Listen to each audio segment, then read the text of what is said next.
తన కన్న తండ్రి ఇలాంటి పని చేస్తాడని ఏ ఆడపిల్ల కలలో కూడా ఊహించి ఉండదు. ఒక అందమైన అమ్మాయి తన ఇంట్లో ఒంటరిగా ఉంది. అప్పుడు సడన్గా డోర్ బెల్ మోగింది. తలుపు తెరిచి చూస్తే ఎదురుగా వాళ్ళ నాన్న. ఆయన్ని చూడగానే ఆమె చాలా హ్యాపీగా ఫీల్ అయింది. కానీ ఆ ఆనందం కంటే ఎక్కువ భయం ఆమె కళ్ళల్లో కనిపించింది. తన కూతురి ముఖంలో ఆ టెన్షన్ చూసిన నాన్న, "ఏమీ కంగారు పడద్దమ్మా, నువ్వు అల్లుడు హ్యాపీగా ఉంటే నాకు ఇంకేం కావాలి, అందుకే నిన్ను చూడాలనిపించి వచ్చేశా" అంటూ లోపలికెళ్ళిపోయాడు. అప్పటికే రాత్రి అయిపోయింది. అంత దూరం నుండి వచ్చిన నాన్నకు కనీసం భోజనం పెట్టలేని పరిస్థితుల్లో ఆ కూతురుంది. ఇంట్లో వంట చేయడానికి బియ్యం కూడా లేవు. డబ్బాలో ఎంత వెతికినా ఒక గ్లాస్ బియ్యం కూడా దొరకలేదు. తన కూతురు టెన్షన్ పడుతుందని గమనించిన నాన్న ఏదో పని ఉన్నట్టు వంటింట్లోకి వెళ్ళాడు. అక్కడ డబ్బాల మూతలు తీసి చూస్తే కళ్ళల్లో నీళ్లు తిరిగాయి.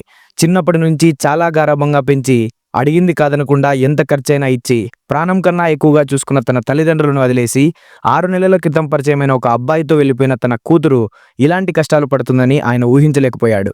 ఆ అమ్మాయి ప్రేమించి పెళ్లి చేసుకున్న అబ్బాయికి జాబ్ లేదు. ఏదో బిజినెస్ చేస్తానని టైంపాస్ చేస్తున్నాడని, తన కూతురే బయట ఎక్కడో జాబ్ చేసి ఫ్యామిలీని చూసుకుంటుందని ఆయనకు తెలిసింది. ఇప్పుడే వస్తానని చెప్పి ఆ బాధను తట్టుకోలేక బయటికి వెళ్ళిపోయాడు. ఏం చెప్పాలో తెలియక ఆ కూతురు దిగులుగా కూర్చుంది. కొంతసేపటికి వాళ్ళ నాన్న ఆటోలో ఇంటికి వచ్చాడు. తనతో పాటు 4 నెలలకు సరిపడా సరుకులు తీసుకొని వచ్చాడు. బియ్యం, పప్పులు, కూరగాయలు, ఇలా వండుకోవడానికి అవసరమైనవన్నీ ఉన్నాయి. అది చూసిన కూతురు ఒక్క మాట కూడా మాట్లాడలేకపోయింది. సైలెంట్గా తలదించుకొని ఏడవడం మొదలుపెట్టింది. అప్పుడు వాళ్ళ నాన్న, "ఊరుకో తల్లి, ఓపిగ్గా ఉండు, నీకు కూడా మంచి రోజులు వస్తాయని" చెప్పి బాధతో ఇంటికెళ్ళిపోయాడు. అయితే ఆయన చెప్పినట్లుగానే జరిగింది. కొద్ది రోజుల్లోనే ఆ కూతురికి మంచి రోజులొచ్చాయి. మళ్ళీ ఒకసారి ఆ నాన్న కూతురి ఇంటికెళ్ళాడు. ఇల్లంతా కలకలలాడుతూ కనిపించింది. ఒక పక్క బియ్యం బస్తాలు, వంటింట్లో ఫుల్గా సరుకులు. అది చూసి ఆ నాన్నకు చాలా సంతోషంగా అనిపించింది.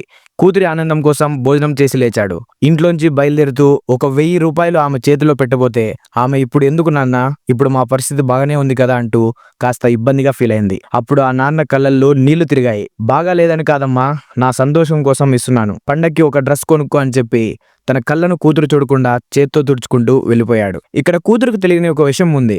వాళ్ళ నాన్నే తన అల్లుడికి డబ్బు ఇచ్చి మంచి బిజినెస్ పెట్టించి ఆ విధంగా కూతురు లైఫ్ని సెట్ చేశాడు. ఈ విషయం కూతురికి తెలిస్తే నన్ను ఇంతగా ప్రేమించిన నాన్నను మోసం చేసి నేనేం సాధించాను అని బాధపడుతుందని ఆయన ఈ విషయాన్ని సీక్రెట్ గా ఉంచాడు. నిజంగా నాన్న ఎప్పుడూ నాన్నే కదా. తన పిల్లలు తనను వదిలి వెళ్ళిపోయినా వాళ్ళు ఎక్కడ ఉన్నా బాగుండాలని కోరుకుంటారు. వారికి కష్టం వస్తే తన ప్రాణాలను అడ్డుపెట్టి ఆ కష్టాన్ని తీరుస్తారు.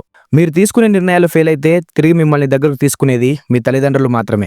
ఈ వీడియో మీకు నచ్చినట్లయితే తప్పకుండా లైక్ చేయండి. ఈ స్టోరీ విన్న తర్వాత మీ ఫ్యామిలీ వాళ్ళు గుర్తు వచ్చి ఉంటే "లవ్ యూ పేరెంట్స్" అని కామెంట్ చేయండి.